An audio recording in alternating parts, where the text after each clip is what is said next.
What's going on, guys? Midwest Tokusatsu here, coming at you with another review for the Lightning Collection. This time, we have the Lightning Collection SPD Red Ranger from Power Rangers SPD, the second SPD Ranger to be released after Shadow Ranger, almost a year ago, surprisingly enough.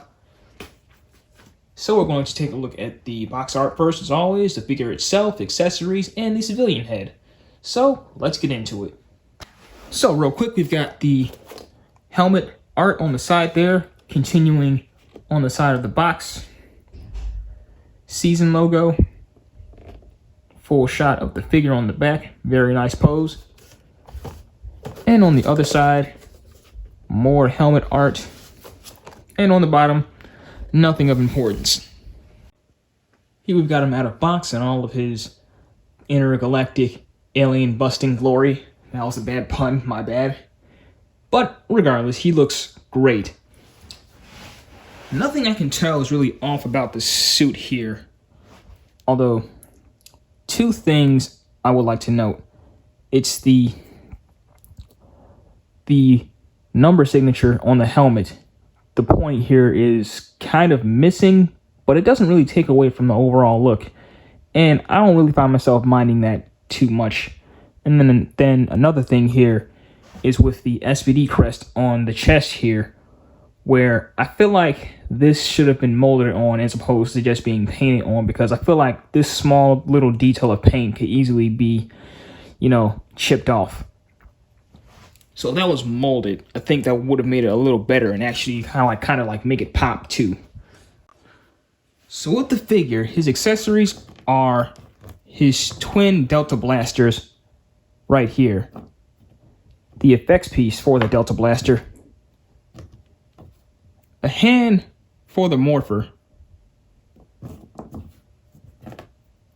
The Morpher itself, which this time, unlike Doggy Kruger, the little switch here is on the correct side, because with Shadow Ranger, his switch was on the on the right side there. Well, your left, my right. So I'm glad they actually fixed that this time around. And then Jack's civilian head. So articulation is on par with what we've seen before.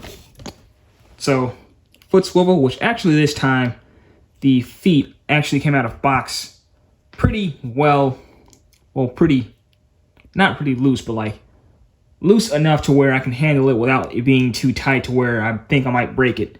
So it's not too loose, just loose enough. Boot cuff, swivel, knee bend, calf swivel, leg movement, hand swivel, elbow joint, bicep swivel, shoulder joint, butterfly joints, ab crunch, and swivel. And as always, our ball jointed head.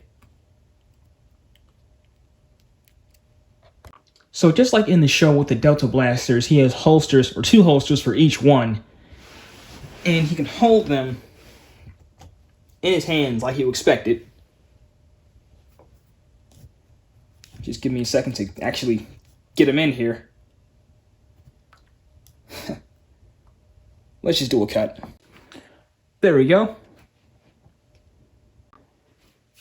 And then just like in the show, you can combine them to make one big blaster, and it's really cool that I can get him in this pose here where he's firing or aiming straight at you. And then as an added touch, here he is with the effects piece, which just makes it all the more cooler. And here we have him with the Morpher in hand in his sort of Judgment Time pose. And I really appreciate that they added this feature here, because they really didn't have to. And here he is with his civilian head. And honestly, this is one of the better looking civilian heads, because this 95% looks like Brandon J. McLaren. And they even got his dreadlocks right. So that's a definite plus in my book.